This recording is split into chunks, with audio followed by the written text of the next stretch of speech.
We also are privileged today to have Sara Delaney with us. Sara has been and shared before at ECHO conferences and has blessed all of us in the process. Sara is Senior International Program Officer at Episcopal Relief and Development, and we have had the privilege of working with Episcopal Relief and Development and some things that they're doing most recently in Haiti.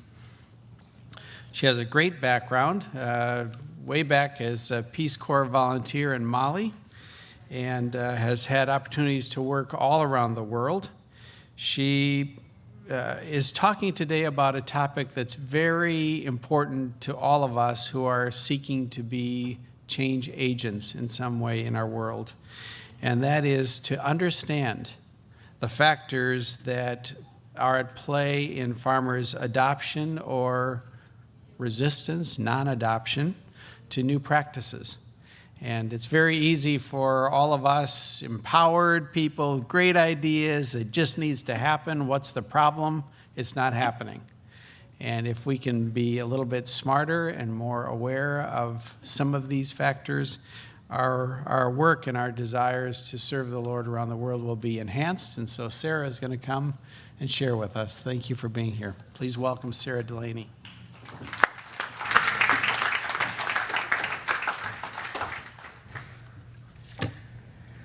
Okay, good morning. It's very exciting to be here, and also very exciting for me to be able to talk to all of you about this topic. It's something that I spend a lot of time thinking about and wondering about, and I think it's especially exciting to talk to all of you about it because I think you're a group that's interested in it. It's better than trying to talk to someone next to you at a dinner party about small farmer behavior and really, they don't care.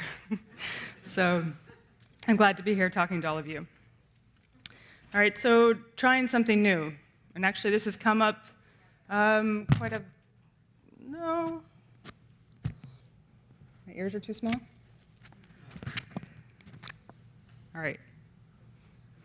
This has come up quite a few times already this week from a number of speakers in different ways, some just for a few minutes, some for longer amounts of time. And so,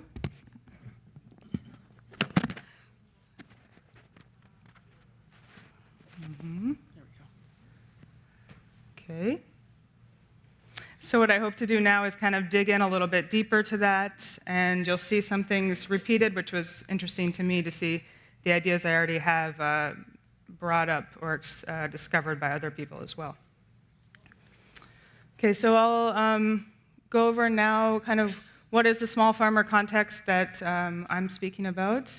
What do we mean by adoption of new agricultural practices? Try to give you 3 examples from our program network, one in Nicaragua, one in Burundi, and one in the Philippines, and look in each at what factors led to farmers trying something new or not. And after those, kind of look at what some common factors were across those examples. And just finish up by looking a little bit deeper at behavior change, trust, and discipleship in farmer behavior.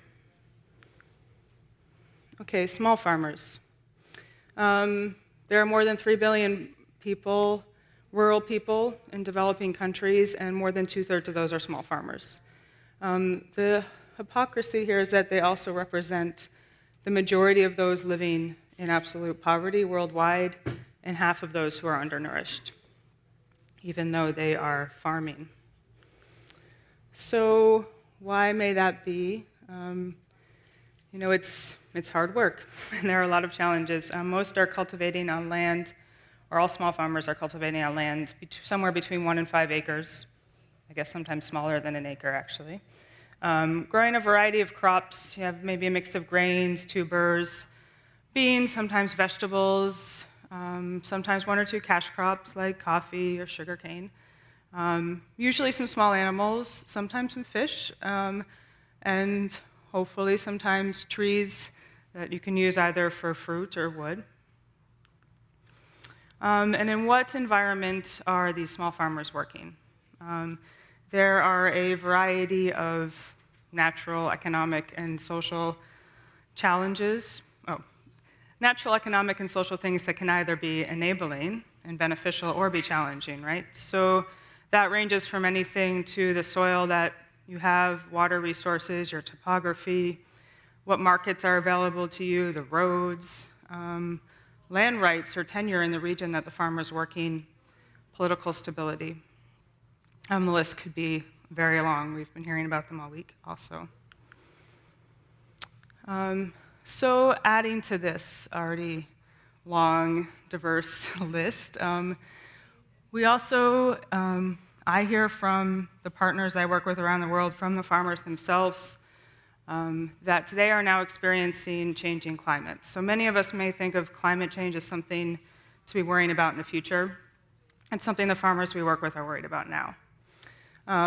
What are they? They may not use the word climate change. What they're telling us they're experiencing are things like variability in the amount and timing of rains or temperatures that they see, changes in the length of the rainy season. Usually that's a shorter rather than longer rainy season.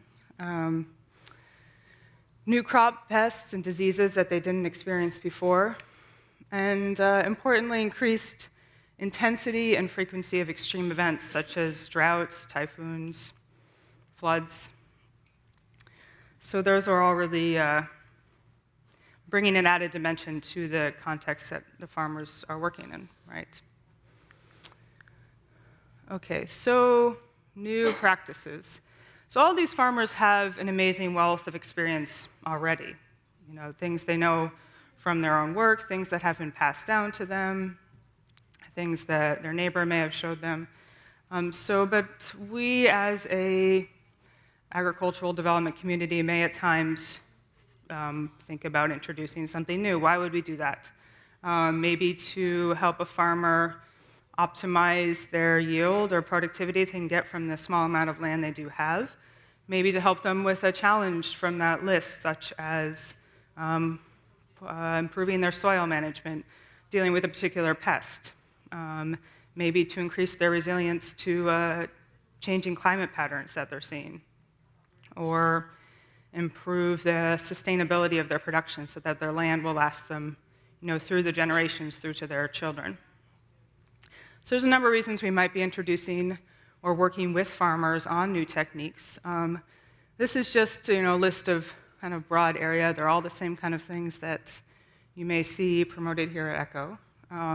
So things like choosing new seed varieties or animal breeds, altering planting techniques, so that could be anything from spacing, timing, intercropping, investing in soil structure, using new methods for pest control, new methods for water control, planting trees within crops, around crops, anywhere, or making changes to animal grazing. Okay, so that all seems like a very positive, exciting list when you first look at it, but what? New is risky. Andre just said that. He was scared to start something new.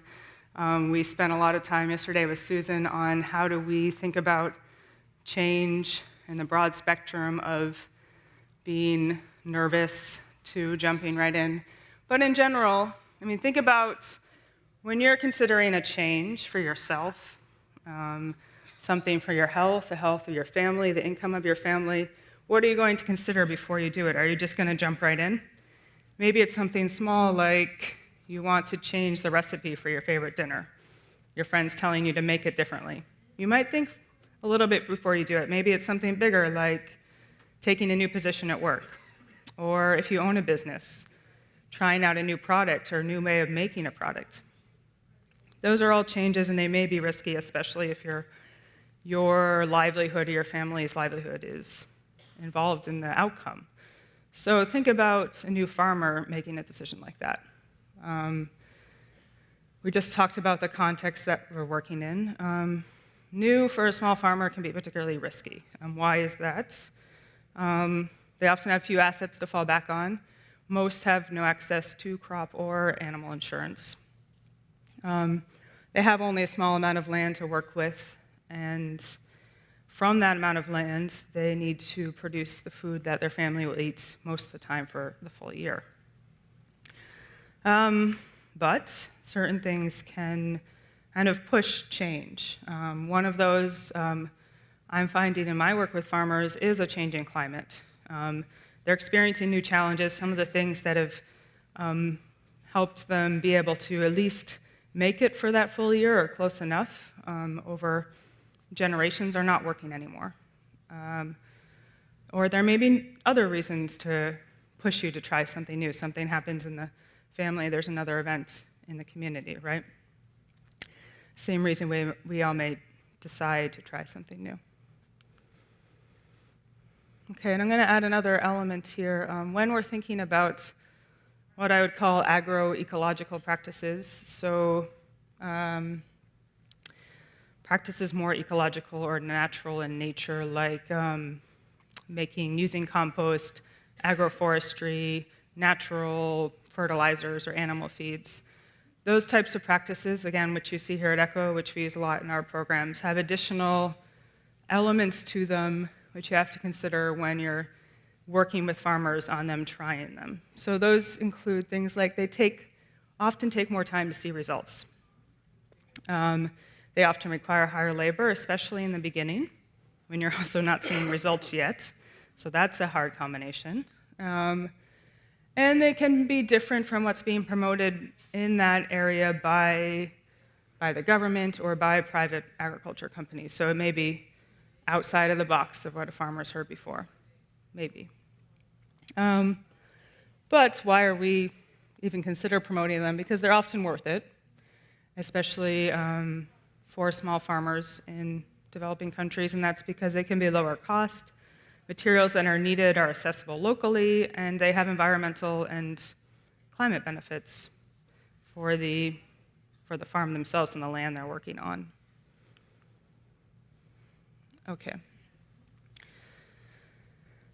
So I'm going to jump now to look more about the examples I was talking about before, to give you some stories to kind of make this more real.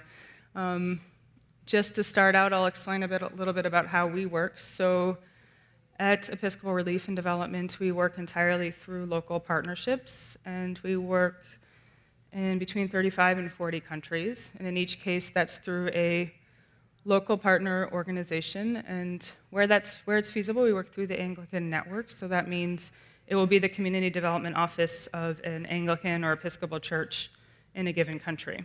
And that means there's a wide diversity of types of organizations we work, or types of offices that we work with. So sometimes the staff will be 3 people. Sometimes it may be as many as 40 or 50. And those will include, a mix of management, finance, community volunteers, drivers, the works. It's a joy to work with all of them, actually. This is a picture of our partner, Nicaragua, which that's their full staff, pretty much, and I'm going to talk about them more right now. So in Nicaragua, we work with the Council of Protestant Churches of Nicaragua, otherwise known as CEPAD. CEPAD runs kind of a comprehensive agriculture, community health, some other youth things, programs, but I'm going to focus here on their agriculture work. And with that, they use a 3-year farmer training cycle concentrating on 4 themes. They also support farmers with investment packages, which they stage throughout those 3 years, which include 8 vegetable varieties and 9 grain fruit tree varieties, many of which you'll see listed just on the side there.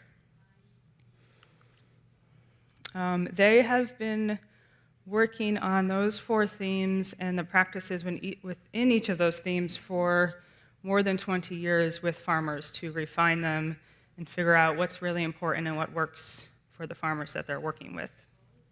Those themes include conservation of soil and water, diversification, merging of cultivation, use of organic fertilizers and insecticide, and also commercialization. Those are some guys showing me their compost. So how did they do this?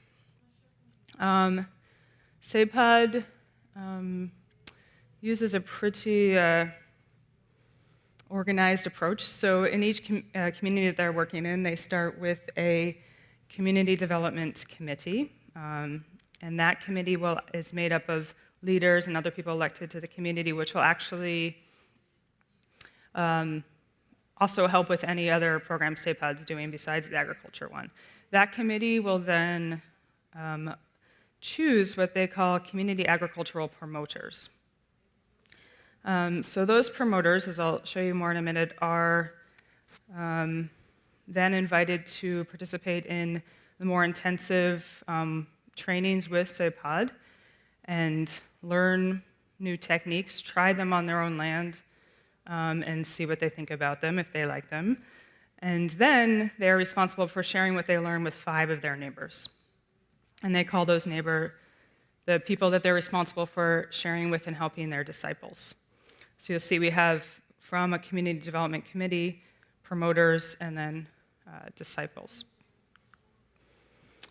So again, they do 3 intensive training sessions for the promoters each year, and then also 3 regional exchange workshops where the promoters and the disciples come and share ideas.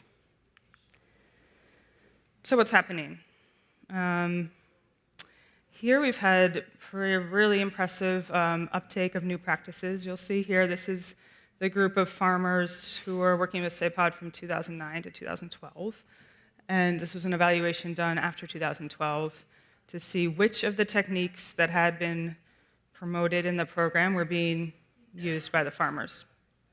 And out of 471 farmers, you'll see that in 2009, most of them, there was maybe between 20, sometimes up to 100 farmers doing that practice. After 2012, for most of the practices, we had over 300 farmers using that technique. Some of them, compost actually has 471 out of 471. Okay, so why? What factors here may have led to that kind of more widespread uptake of these practices amongst the farmers that they were working with? I'm going to try to pull out a few things that I think are important. One, the foundation of community organization that SAPOD builds from the beginning. 2, very importantly, I think the tiered promotion style that they use. So the staff working with promoters who then work with disciples. Trust. So I'll say SAPOD has been working in Nicaragua for decades. They're a known, trusted organization. Every farmer I talked to said, oh yeah, well, if SAPOD told us it was going to work, I thought I might as well try it. It's interesting. And then promoters. Promoters are the farmers' neighbors. They can relate to them. They often know them already. They're someone they feel like they can trust. And that promoter is already trying that technique on their own land and said, yes, this worked for me. I know it may sound crazy to dig this dike across your land, and it's kind of a lot of work, but let's try it together because I tried it myself. And then some things on the practices themselves. These are agroecological practices. They do have additional challenges. So the farmers here often work in groups to reduce labor on things that are higher in labor, starting their compost pit, doing the land management, digging. They can use all local materials with the exception of the investment package that SAPOD, I mentioned, delivers to them, which is staged throughout the time, and that gives them that added support to get started when the time is most difficult for them. The practices were created with farmers. And SAPOD focuses on what they think are the most important methods. So that may have seemed like a lot, 4 themes, 11 things, but they started out with a much bigger list. So they told me in the 80s, 90s, they had so many things they were trying to teach because there were so many challenges. But if you're trying to teach 20 things in one workshop, it's too much, it's overwhelming. We all know that.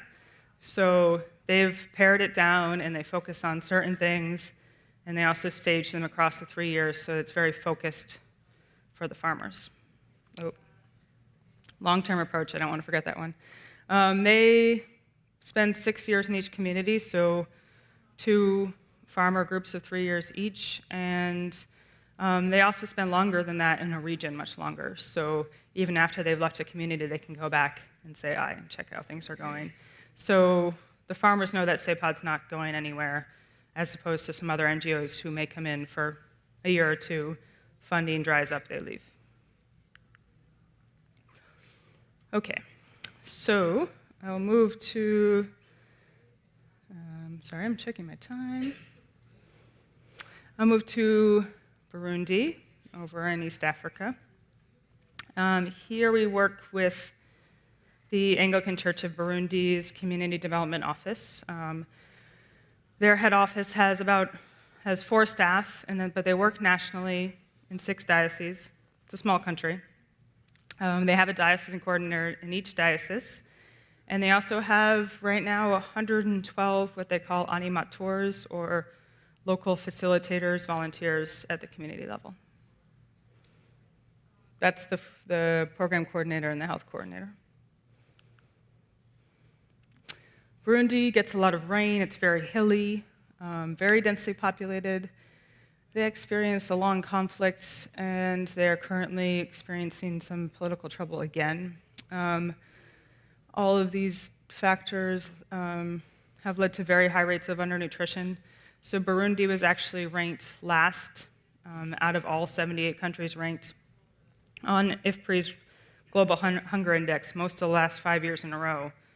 Last, except for this year, they didn't have enough data to rank them, but I don't think it's gotten better, except for maybe from small things from our programs. That means a lot of families only get 1 to 2 meals a day, and they have very low diet diversity. So the program that we work on there with the Anglican Church is a food security-focused environmental restoration. We also do community health and gender. I want to look at now one specific activity we've been doing just to narrow in on adoption of practice example. So because of the nutrition challenge, to add to our agricultural programming, we decided to try to introduce kitchen gardens at the family level with women. We started that in the middle of last year and introduced a kitchen garden technique to about 60 women in one diocese. And doing that, we were collaborating with Cornell University and a group there in their international agriculture program. So we had students coming to help kind of lead that process and work with the church staff on the kitchen garden technique itself and some measurement. There's a poster about it out there. So in that initial introduction of 60 women, they did training, they did the construction of gardens, they worked together to select seeds that were locally appropriate and which also met the nutrition goals that they had. So just quickly, what do the gardens look like? It's a keyhole garden design, and they have a central composting basket which supplies nutrients to the surrounding soil. It doesn't require a lot of water, especially if you mulch over it. Only needs a small area. It can be free or very low cost. The women can use mud bricks or banana leaves or rice sacks for the sides. And the design can be modified by the person making it very easily for their own needs and their own creativity, which you'll see. Okay, so what's happened between then and now? The program has facilitated exchange visits between communities and also between regions. So in a few cases, they brought women from other areas of the country to see the gardens of those original 60 women. They're doing follow-up support visits and monitoring with all of the women. That's led by the diocesan coordinators or the animators. Seed saving, exchange, looking for outlets for purchasing seed, nutrition and cooking discussions, and a lot of innovation and modification by the women themselves. So you'll see this woman here. She has 2 different designs just right in her yard, which are a bit different from the one you may have seen right in the beginning. The one in the back kind of is just, it's not tiered, it's just one tier of garden. It's how she wanted to make it. It doesn't have any sides per se, but it's mulched. And she also made a garden just out of this rice sack here. So what we've been trying to do is really learn what works amongst all this diversity of gardens that they're making and start to document what are the important things that need to be there and what can be changed. Okay, so what's happening? We started with 60 gardens. In January 2015, we had 1,000 about, and now we have at least 1,957, which is exciting. Again, we're just trying to keep up. About 1,300 of these women were trained in some way in the program. The rest learned or saw from their neighbors. They were not officially part of the program at all. And those are the only the gardens that we've counted that were kind of spontaneous. There, I would imagine, must be more, because it's hard to look behind every person's house. Although my coordinator is very confident about that, 1,957. So anyway, they're learning from their neighbors, and what they're sharing with me is that one woman is showing on average 1 to 3 others now, especially the ones who are finding it working well for themselves and are passionate about it. I just wanted to share one thing. The last woman I talked to when I was there last time, speaking of passion, I asked her, why do you like having the garden? I expected maybe something about, I can feed my children better, I have more variety for my cooking, and I had heard that during the day, and what she said, which was interesting, she said, now, if someone comes over to our house, even in the evening, unexpected, I can cook something for them, because there's always something there. And I thought that was pretty cool. We all know what it's like to have an unexpected guest show up in the evening and you don't have enough for dinner. So, that's something that they're using, that she's proud of and that she's sharing with her neighbors as well. All right, so adoption of new practices here in Burundi, what's happening? What are the factors? I think, again, the foundation of a community development program in the same areas, adding the kitchen garden element onto that is probably helpful. Again, here we have tiered promotion, although it's not as organized as in Nicaragua. So the staff are training women, and then they're showing their neighbors. Not officially, but they're kind of acting as promoters to disciples. Trust, again, the Anglican Church of Burundi is a known and trusted and long-term organization in the country. And they're known also to not be involved in politics, which in Burundi is very helpful. And the animators, again, are the people's neighbors. So you have someone local to the community who's doing the follow-up visits, who's doing the promotion, who's checking on the woman and reporting back to the head office, who are neighbors of the farmers. The training is based on seeing and exchange between communities. The gardens can be made with local materials. They're small, and they're close to the woman's home. The women can help each other construct them. Many of them told me that they did that.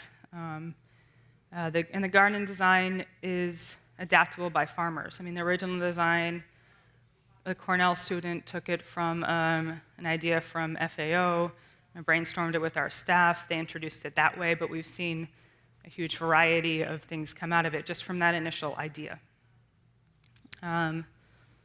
Long-term approach to the program and follow-up.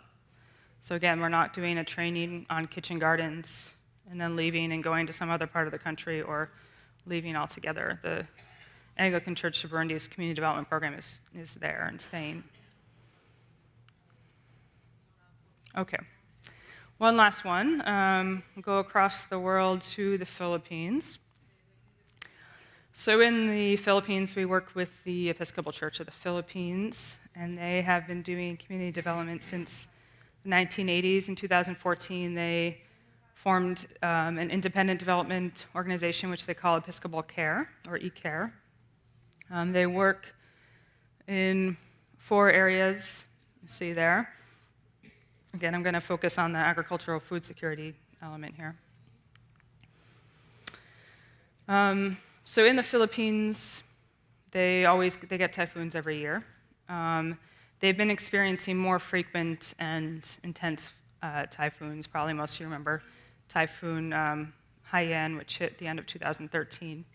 And they're also sharing increasing worry about the costs of the high use of commercial fertilizers and pesticides on all the rice fields there. So economic and environmental costs there. So in 2013, we had a discussion, and they decided to try to begin promoting the system of rice intensification, which has come up a couple times. I think Susan mentioned it, also known as SRI. Just very briefly, SRI involves different and more precise planting times and spacing, more or sometimes full use of organic inputs, more managed water control. And this leads, ideally, well, this does lead to plants with stronger roots and therefore stronger plants, plants with more tillers and higher yields and also lower input costs. So those plants are better able to withstand things like typhoon flooding or drought. Okay, so how is eCare doing this in the Philippines? They're promoting both SRI and natural farming, which natural farming they promote across their programs at the same time with the same farmers. They're doing training in small groups. They do follow-up by staff, and they're using Bible study to promote Christian values, especially the idea of stewardship for the environment. Okay, so what's happening here? There's some farmers who are now doing SRI. The adoption rates have been pretty slow and low. So they're explaining that in a training of about 20 people, they may get about 5 people trying it on their own land at once. Anyway, right now, we have 24 farmers in Santiago, 15 in the Visayas, those are 2 different regions, who are actively using SRI. So not a huge number. But those farmers are reporting that the yields they're getting are at least on par with what they were getting from their former practices, if not often higher. Decreased seed and input costs, often increased labor, especially in the beginning.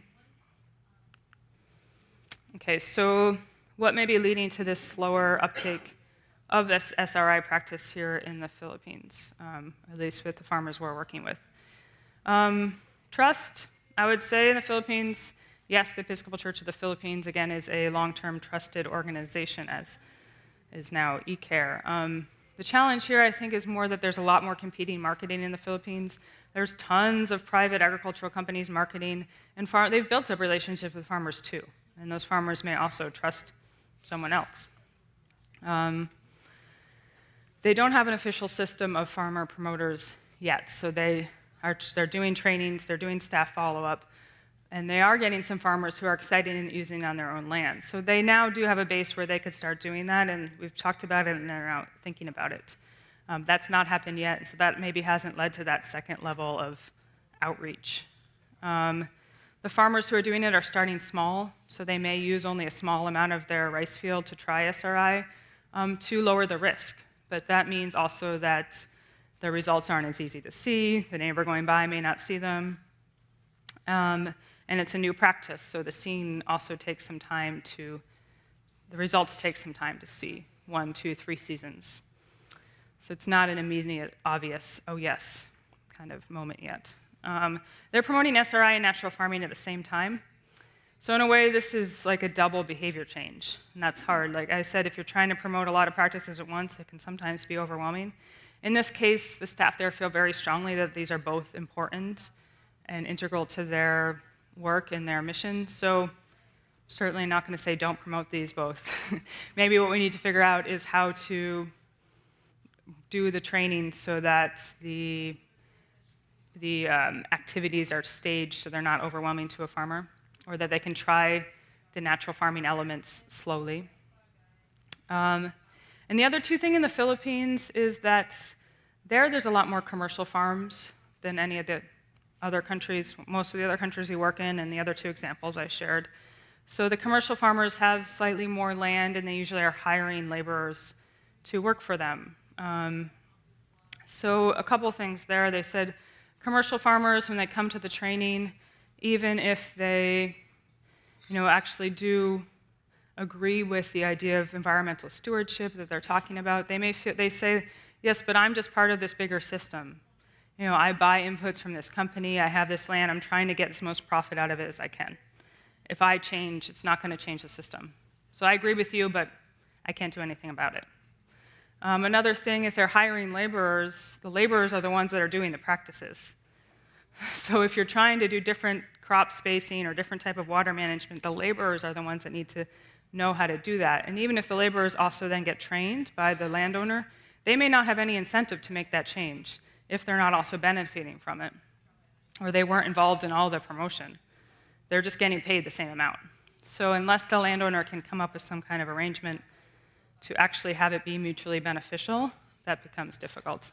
In the second region we're working, which is the Visayas, which is actually where the typhoon came through, there are more family farms, and they say they've been working there for, SRI, they've only been doing there for a year, but they're having much faster uptake of adopters. And a lot of it's because of the more family farm scenario, and also there was a big disaster disruption there. So as we heard, sometimes that can be an opportunity for change or for people to be open to a new idea. Okay, so just bringing together some of these ideas that we've heard from all three examples. What kind of factors are helping or hindering here? And these have already come up, but I just want to go through them to kind of emphasize. So, organized and supportive community. I think this maybe is not essential, but maybe more important if you want more widespread adoption. If you're trying to work with 5 farmers and you haven't done a whole community approach, fine. If you want to reach a large number of people, maybe having an organized leadership at the community level who is also supportive of the program can be very helpful. Tiered promotion. This we've seen in 2 out of the 3 approaches, and I've just kind of been watching it over the years, and I'm increasingly convinced that it's really important for farmer adoption, again, especially if you want more widespread adoption. It came up also in Mark's talk yesterday, his experience in Haiti. He talked about farmer discipleship also. Trust in those who are promoting. So whether that's the staff or that's your neighbor who's promoting a new technique to you, you need to believe in them and what they're saying if you're going to try something new, especially if it's something risky and your family's livelihood is involved. Seeing is believing, we all know that. So being able to see the practice on someone's own land or some kind of group land and how it looks can be very helpful. Another substitute can be seen in pictures or video, especially if they're well done. And I've heard people using that more often when you can't always exchange visits can be expensive. In terms of the practices themselves, use of local materials and if necessary, providing some startup support for materials that may be more challenging for the farmers to have. Allowing farmers to start small to lower their risk. So letting them try it on one part of their land rather than all of their harvest for the year being on the line from trying this particular new thing. Designing and adapting the practices with farmers continuously. Things are always changing. So you work on practice with some small group of farmers, your program, or you're working on it, working with them for 10 years, you have to keep revisiting, especially with changing climate, environment, political factors, everything. Focusing on a limited number of practices or changes at one time, so to not overwhelm and to make them clear and possible to adopt. And having a long-term approach to this kind of work. These kind of changes take time to see. They take time for the farmers to see. They take time for those promoting to figure out what works in terms of sharing the technique. So start and don't go away, and don't be frustrated if it doesn't work in the first season. Okay. So what leads to behavior change in a risky climate? Again, we've actually already talked about this week, which is exciting. So some people will adopt new ideas quickly, and others will wait and see. That's natural in any group, in any place, and including with farmers. And also one thing that we see is that women and men farmers will adopt different techniques, ones which are maybe more important to them, and may share differently. So a woman farmer may adopt first a new grain storage practice and tell her woman neighbor about it, where the male farmer may pick up on something you're saying about reduced tillage and share with his friend. So for that reason, you have to have everyone involved in the discussions. So bringing those things together, I think that just further enforces the need for creating a long-term network, but a long-term local network of both men and women farmer promoters. And then finally, trust. So I've been using the word trust a lot, but it's a big word, it's a big concept, and I don't want to simplify it. Here, though, we're talking about trust in the context of promotion or changing behavior. So what makes you trust someone who's trying to convince you to make a change? And here, and this is something I've heard from the partners we work with and seen in observation, I mean, it seems like a lot of the trust comes from that person talking to you fully believing in what they're saying. And what makes someone fully believe in what they're saying? They've tried it and they're also already benefiting from it. So their passion comes through. I've tried this new thing and it's great. And it works and it does these things and I think you should try it too. And I believe it. If I'm trying to sell you something that I don't really believe in, probably you're going to see through it. Oh, I got this new cleaning product. It's okay, I guess. You should really buy one. It's on sale. No, I think I'll walk away. So passion can lead to trust when you're talking about promoting new practices. We had an event in New York last week, and someone there said, the church has been in the business of behavior change forever. The church's business is behavior change. It's like, oh, good point. And I was talking, our partner from Burundi, who you saw in that picture, was also at that event, and I was talking to him afterwards and was telling him I'm doing this talk at ECHO. He knows ECHO. He's spoken at the Burundi conference, actually, so we were brainstorming. He said, yes, the church is in the business of behavior change. And I had also just told him how in Nicaragua, they called their the people that are training promoters and disciples. And he said, oh, that makes a lot of sense. He's like, it's actually just like Jesus promoting behavior change. He's like, just like the story of Jesus going to find disciples, and when he found fishermen and asked them to be fishers of men. I was like, oh, yeah, okay. So this is from Matthew. I'm sure you all know it. So as Jesus was walking beside the Sea of Galilee, he saw two brothers, Simon called Peter and his brother Andrew. They were casting a net into the lake, for they were fishermen. Come, follow me, Jesus said, and I will make you fishers of men. At once they left their nets and followed him. So, what made those disciples go follow Jesus? That's a bigger question, but I'm sure there was passion there. And those two men became disciples and fishers of men. So thinking about, farmer behavior change, starting with a promoter who has a passion, who's then recruiting disciples who try something themselves and then believe in it, and then go out and can fish for more men to try it, or women. So, thank you.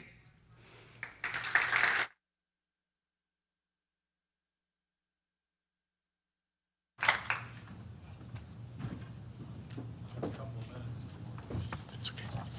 Sara, thank you so much. It's great when we can have experience that has been gained across different contexts, different people, different applications, and begin to tease out some of the common denominators that we can take and consider applying in our work. And so that's very helpful. Thank you, Sara, for sharing with us this morning.